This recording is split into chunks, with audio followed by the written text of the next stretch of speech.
Para la creación de nuestro experimento, primero nos planteamos los siguientes objetivos.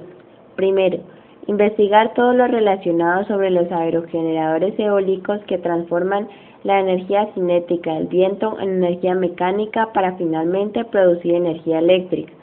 Segundo, realizar un experimento que compruebe y evidencie el fundamento teórico. ¿Qué es un aerogenerador? Es un generador eléctrico movido por una turbina accionada por el viento. Sus precedentes directos son los molinos de viento que se empleaban para la molienda y obtención de harina. A mayor caudal de viento, mayor cantidad de giros hará la hélice del aerogenerador, produciendo más energía.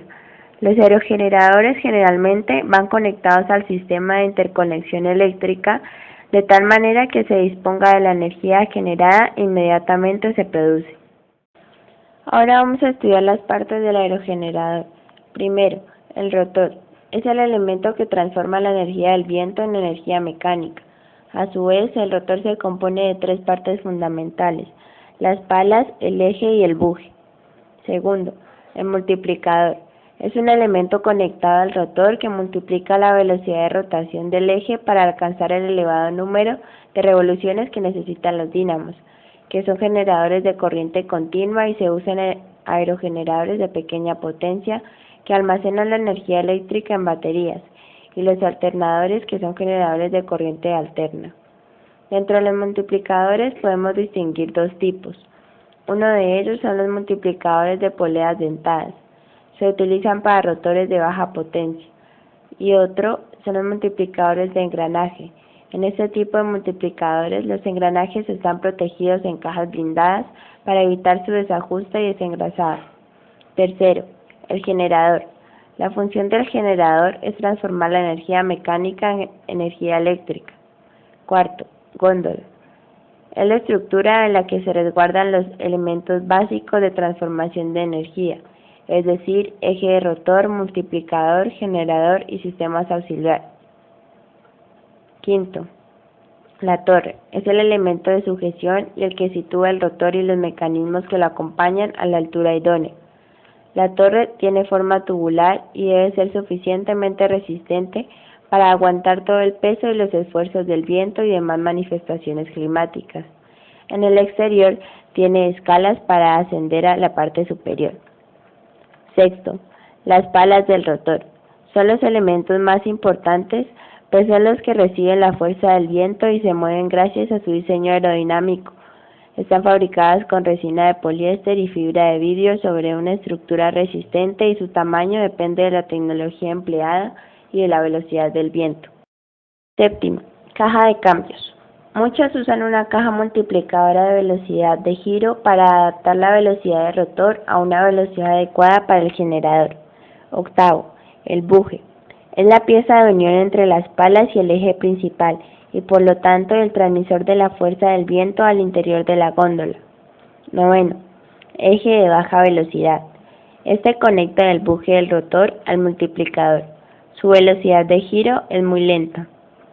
Décimo, eje de alta velocidad. Gira a gran velocidad y permite el funcionamiento del generador eléctrico. Décimo primero, el generador eléctrico es una de las partes más importantes de un aerogenerador, pues transforma la energía mecánica en energía eléctrica. Décimo segundo, el controlador eléctrico es un ordenador que motoriza las condiciones del viento y controla el mecanismo de orientación. Décimo tercero, la unidad de refrigeración. Es un mecanismo que sirve para enfriar el generador eléctrico. Décimo cuarto, el mecanismo de orientación. Está activado por el controlador electrónico. La orientación del aerogenerador cambia según las condiciones del viento. Para realizar nuestro experimento, primero consultamos el principio físico. Comencemos por definir cada una de las energías producidas en un aerogenerador. La primera es la energía cinética. La energía cinética de un cuerpo es aquella energía que posee debido a su movimiento. Se define como el trabajo necesario para acelerar un cuerpo de una masa determinada desde el reposo hasta la velocidad indicada. Una vez conseguida esta energía durante la aceleración, el cuerpo mantiene su energía cinética salvo que cambie su velocidad. Otra de ellas es la energía mecánica. Es la producida por fuerzas de tipo mecánico como la elasticidad, la gravitación, etc. Y la poseen los cuerpos por el hecho de moverse o de encontrarse desplazados de su posición de equilibrio. Pueden ser de dos tipos: energía cinética, que como ya dijimos está asociada al movimiento, y la energía potencial, determinada por la posición de los cuerpos. Esta energía depende de la altura y el peso del cuerpo. Y por último tenemos la energía eléctrica. Es una fuente de energía renovable que se obtiene mediante el movimiento de cargas eléctricas que producen en el interior de materiales conductores. Esta energía surge por la diferencia de potencial entre un par de puntos. Esta diferencia permite que se establezca una corriente eléctrica, es decir, un flujo de cargas que atraviesa toda la estructura de un material. Y por último tenemos la energía eléctrica. Es una fuente de energía renovable que se obtiene mediante el movimiento de cargas eléctricas que se produce en el interior de materiales conductores. Esta energía surge por la diferencia de potencial entre un par de puntos. Esta diferencia permite que se establezca una corriente eléctrica, es decir, un flujo de cargas que atraviesa toda la estructura de un material.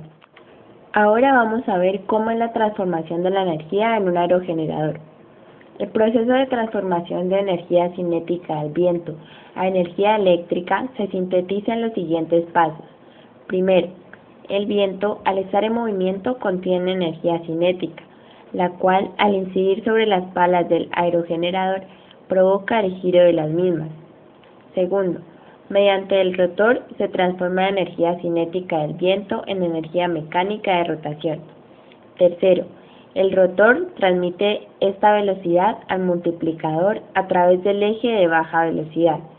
Cuarto, es la cadena de engranajes por la que está formada el multiplicador, la que consigue aumentar la velocidad que llega a través del eje de baja velocidad y se transmite a través del eje de alta velocidad al generador.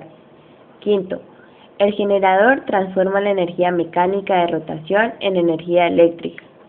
Sexto, una vez que se produce la energía eléctrica, esta es transportada mediante conductores eléctricos hasta la red de electricidad. Existen dos tipos de aerogenerador. El primero, aerogeneradores de eje horizontal, son las más utilizadas. Deben mantenerse paralelas al viento, lo que exige una orientación previa, de modo que éste incida sobre las palas y haga girar el eje. Estos aerogeneradores pueden ser de potencia baja o media.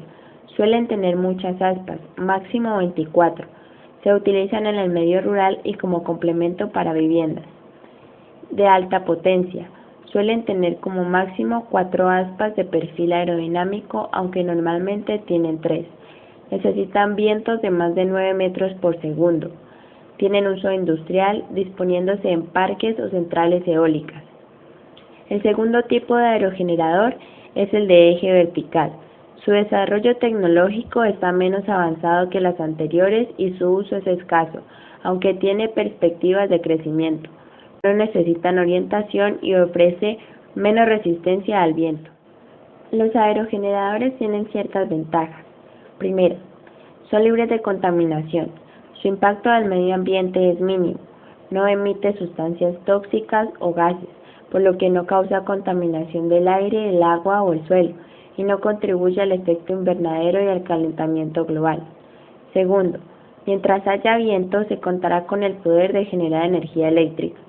El viento es una fuente de energía inagotable, abundante y renovable, es decir, no se gasta o tarda poco tiempo en volver a regenerarse. Tercero, el uso de la fuente de energía eólica implica menos uso de combustibles fósiles. Cuarto, produce energía de forma limpia, gratuita y no emite residuos. Ahora conozcamos las desventajas. Primero, son aparatosos y por tanto de alto costo. Segundo, generan ruido debido al giro del rotor. Tercero, riesgo de mortandad al impactar las aves con las aspas. Cuarto, no funciona de forma eficiente si no hay buenas corrientes de viento. Por tanto, requiere de un mecanismo de almacenamiento en batería de la energía generada para poder disponer de energía cuando no haya suficiente viento. Quinto, no se pueden construir en cualquier lugar. Es una opción factible y rentable solo en sitios con suficiente viento, lo cual significa que no se puede aplicar en cualquier lugar.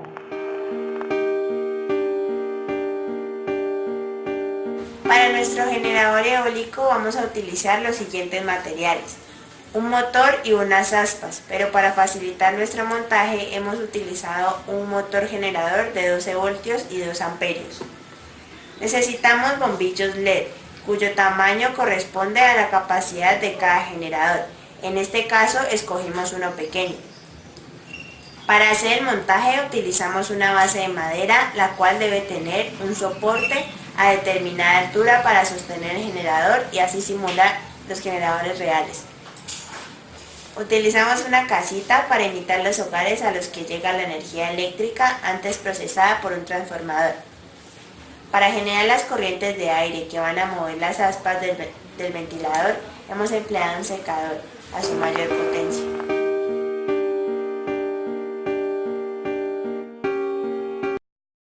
Ahora colocamos los pines del LED en los extremos de los cables, teniendo en cuenta la polaridad del LED. En este caso, el pin más largo contiene al cable rojo y el pin más corto está sujeto al cable negro. Ya con esta conexión introducimos el LED en la casita.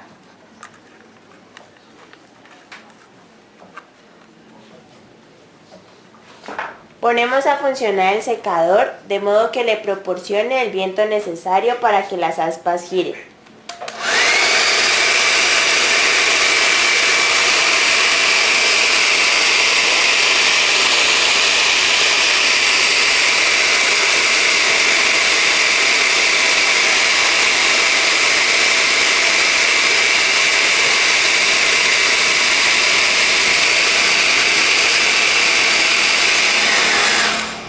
Y como pueden observar, se ha encendido el bombillo, según el principio físico ya explicado, que consiste en la transformación de energía cinética en energía mecánica y finalmente en energía eléctrica.